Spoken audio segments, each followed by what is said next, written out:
Hey you guys, we're talking about another movie today. This movie right here, I believe it first came to VOD back in fall of 2021, if I'm not mistaken. I had actually noticed it, first of all, probably like a month or two ago when I was scrolling through the horror movies on Hulu. And I kind of had it in the back of my mind because I was like, oh, that kind of looks interesting. I really liked like the graphic, the poster for it. I didn't really know all that much about what it was about or anything. But I kind of had it in the back of my mind for later. And then one of you guys in one of our live streams, like in the chat, recommended it to me. I can't remember who it was. But you recommended it, and I was like, oh yeah, that's on Hulu. I should probably watch that pretty soon. So I went ahead and put it on the docket. So this is a 2021 film called We Need to Do Something. Now, I will say from the outset, this movie, and I say this a lot, but in this case, I think it's particularly apropos.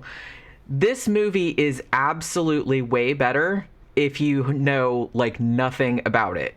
Because this movie actually, if you've seen the movie, there's one point in the movie where I literally like gasped out loud. You know what I mean? And like I got goosebumps and stuff. I was like, what? You know what I mean? So that was like really like this big shocking moment. And so I don't really want to spoil too much about where this is going. But I will have to kind of like describe some of the plot, obviously. But if you want to watch this movie, I just think it's better not knowing anything about it. And honestly, I guess like the guy that made it like thought that too, because even on Hulu, there is literally a bare bones like one sentence synopsis of what the movie is about, and that's it. It doesn't really give you much of a clue about where it's going to go, and I think that that is the way that you should approach this movie. Another thing I will add, I loved this. I thought it was fantastic. I thought it was pretty ingenious, really. But I will say that it's not going to be for everyone. Now, without spoiling too much, two of the things that I think are going to be a point of contention, actually are a point of contention because I've seen some other reviews of this. One, know going in that other than a few flashback type sequences, this entire film takes place in one location, and that location is a bathroom. It's a pretty big bathroom, but it's a bathroom nonetheless. So it's basically four characters trapped in a bathroom for almost the entire movie, other than a few flashback sequences. Secondly, the movie, if you are the kind of person that has to have everything completely explained, or you want everything, if you don't like ambiguous endings or movies that don't show you the monster or the antagonist or something like this, then you probably will not like this, because this movie, like I said, while quite gory and quite surprising in the directions that it goes, it leaves some things to your imagination. I actually thought that that was one of its great strengths, and I don't even know, I kind of feel like, yes, it could have been done for budgetary constraints, because this is a very low budget movie. But on the other hand, I think it really worked in its favor, as I said, because it leaves a lot of things to your imagination, which I tend to like usually. Because, you know, what you can imagine is like scarier than what you can actually see. So I think that worked out a lot better. This story, too, I kind of feel like if you go into it thinking that it's literal, I mean, yes, it's literal in the sense that it's a bunch of people trapped in a bathroom. And it's kind of like structured like a survival horror, but there's some other shit going on in there that makes me think that maybe this is meant to be taken not necessarily completely literally, but sort of metaphorically or symbolically. You don't have to take it that way. It's still good, even if you don't buy into that narrative. But I think it's a much richer experience if you look at it in the sense of a metaphor type of thing. And I know that some people kind of like roll their eyes at that. They just want like a straight ahead horror movie. This is a straight ahead horror movie. It's not anything like that. But it definitely has a lot of subtext to it if you want to look into that. There is a lot of symbolism and stuff like that, which I think really elevates the story. So this was made by a guy named Sean King O'Grady. Now, I think he'd done some documentaries and stuff prior to this and maybe some short films, but this is his first feature film. Now, everybody in this is kind of like all four of the main characters are pretty much like a horror stalwart. They've been in like lots and lots of horror movies, except for the kid, but even he has some horror shit on his resume. So the mom, whose name is Diane, is played by Vanessa Shaw. I recognized her from Come Out and Play, which I think was a remake of that Spanish film, that Spanish Giallo film. She was in 3:10 to Yuma. She was in the Hills Have Eyes remake. She was in Eyes Wide Shut. She played Domino. And I didn't realize this until today when I was looking at her IMDb.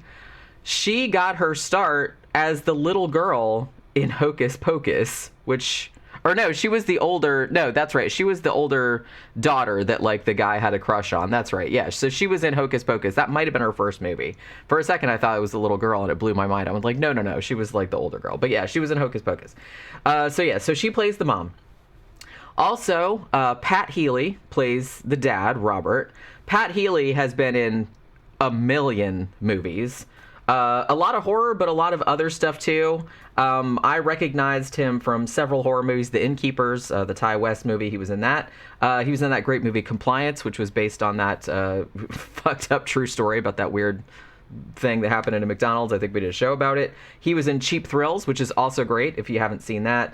Starry Eyes, which is amazing. I think that was from 2014. Tales of Halloween. He's been in like a ton of other shit.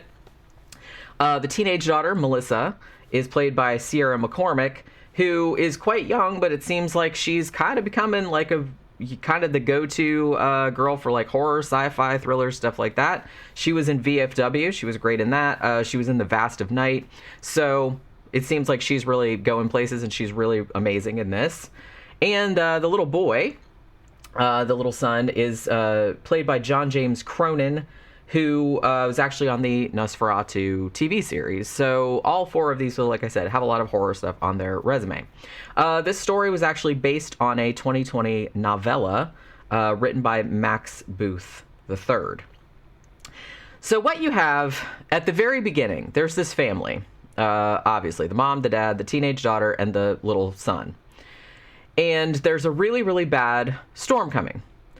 So all of them are going to kind of close themselves off into this big bathroom that they have, which only has like one entrance from the house, and it doesn't have any windows. It just has some kind of strips of glass blocks and stuff like that, and it's kind of reinforced.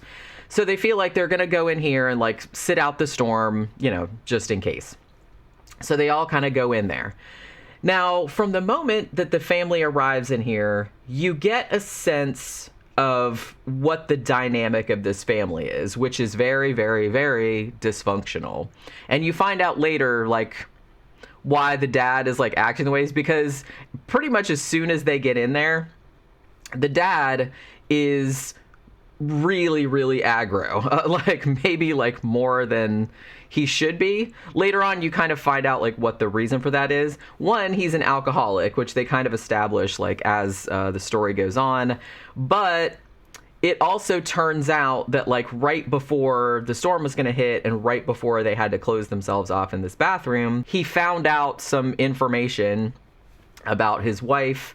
So he's still kind of processing that, and he's not taking it all too well. So they're all in this bathroom. They're waiting out the storm. There's this horrible noise outside. It almost kind of says the power goes out, and it kind of sounds like maybe a tornado or something like that. There's a big, huge crack. And so the dad, like, kind of gets the door open like a crack, like not big enough to get out of or anything like that. And he kind of shines a cell phone out there, like, to see. And he's like, basically a tree has fallen into the house, like a massive oak tree has fallen into the house and is completely blocking the door. So there's no way they're going to be able to get out. So now they're kind of all trapped in this bathroom.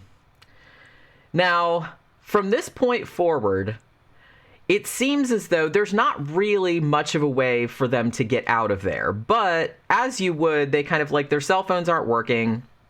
I think the dad, like, drops the daughter's cell phone, and she's, like, really pissed off about it. And then the other ones are dead. It seems kind of, like, strange.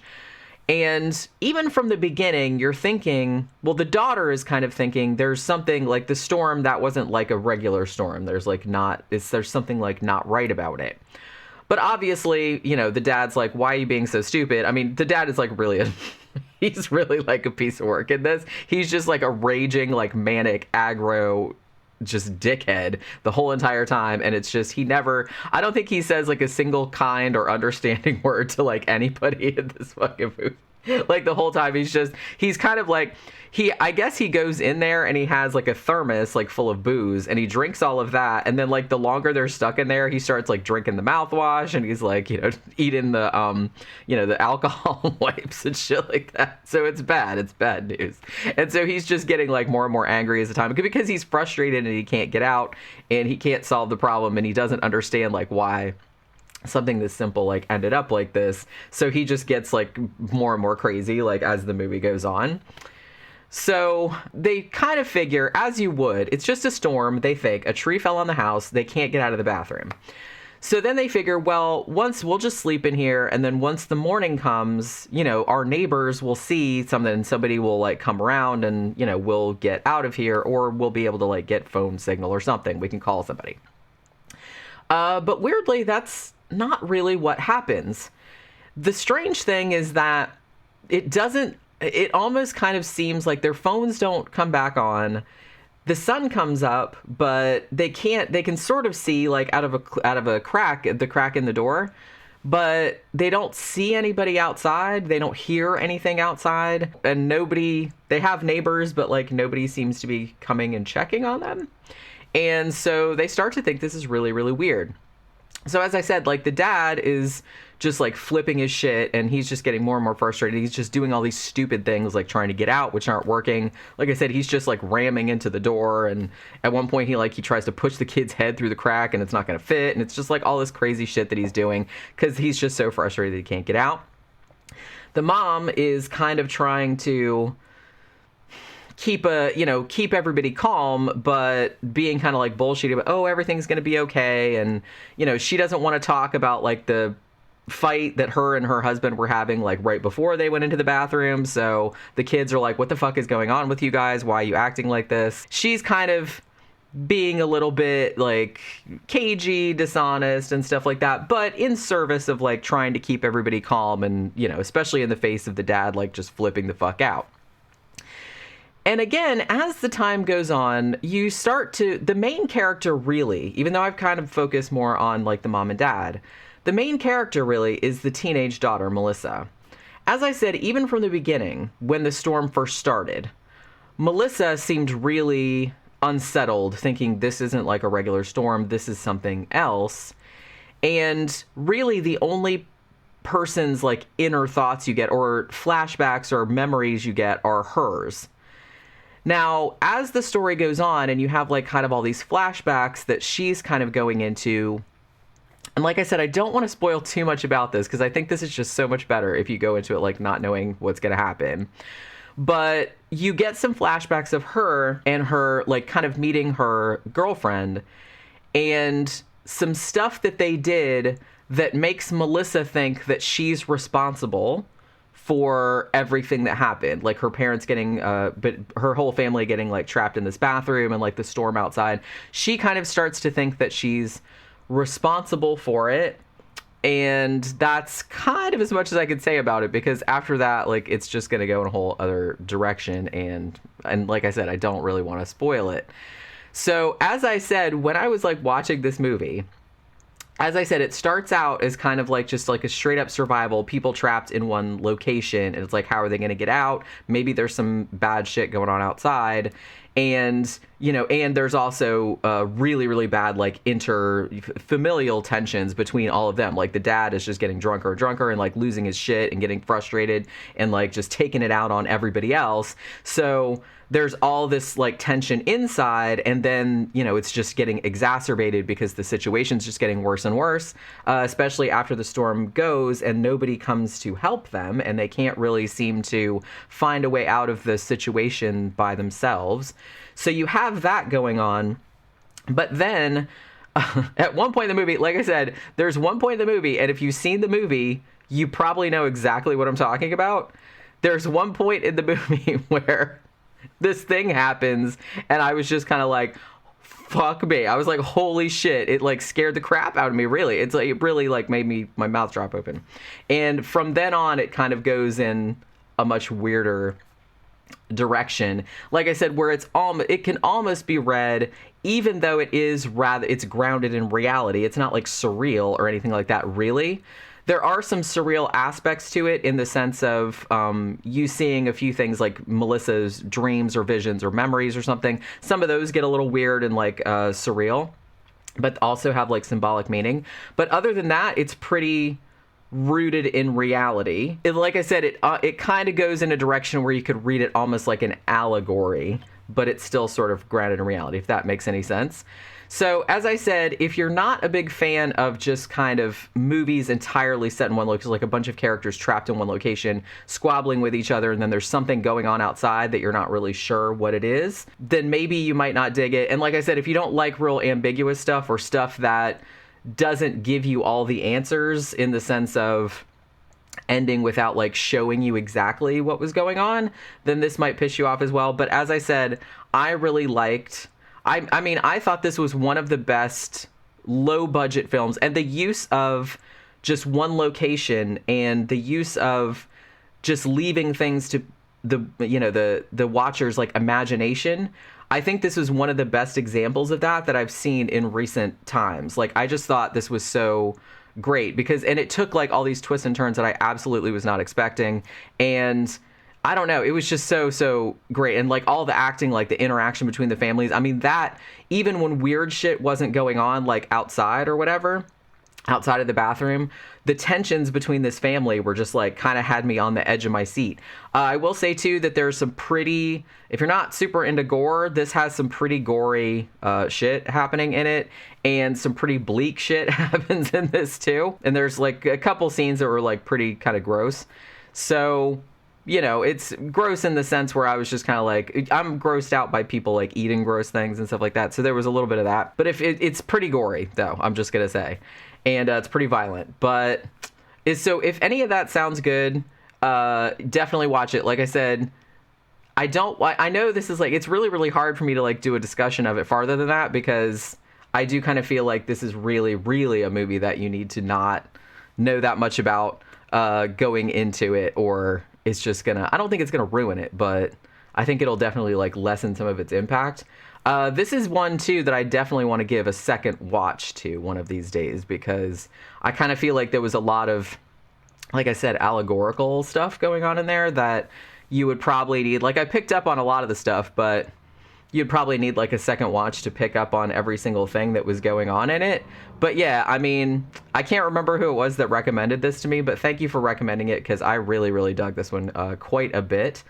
You can probably rent it I imagine you could probably rent it on Amazon Prime or something like that. I have Hulu, so I watched it on there for free. So if you have that, it's on there, at least as of this recording. And like I said, I kind of saw some reviewers that said that it was like a slow burn. I didn't really find it slow, like I said, because I mean, I don't know. It depends on what you would consider a slow burn, because yeah, it's just 4 people trapped in a bathroom. But like I said, the tension between the characters was so high that every single interaction was just kind of like laced with, you know, you weren't really entirely sure how the shit was going to go. Like, especially the dad, because he was obviously like going way the fuck off his rocker. So you didn't know if he was going to flip out and like start killing everybody or something, because he seemed like to get more and more unstable. So it kind of seemed like, you know, even when it was just the 4 of them and there wasn't like weird shit going on outside necessarily, you were still kind of like perched on the edge of your seat thinking like some bad shit was going to explode like just within the family unit. So I think it did a good job of like balancing you know, the inside horror and the outside horror, and they almost kind of like reflected each other, like I said, in a metaphorical sort of way.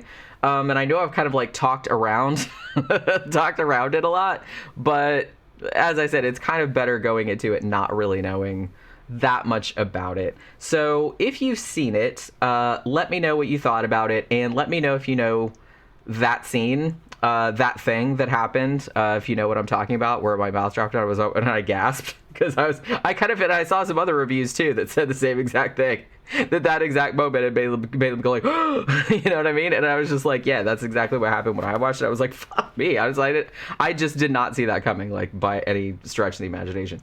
But yeah, so let me know if you've seen it, what you thought about it in the comments, or if you want to see it, Let me know if it sounds interesting to you or something like that. Or, let me know if you hated it. Maybe you hated it. I don't really know. I saw some people did. A lot of people seemed like they didn't they liked the setup and the concept, but a lot of people were kind of disappointed by the ending. I can see that, but like I said, that's why I was giving that caveat that if you don't like endings that are kind of left ambiguous, then maybe this isn't for you. But like I said, I didn't mind that. I didn't mind it left to the imagination. I don't know. I just thought it was like a really, really great low budget film.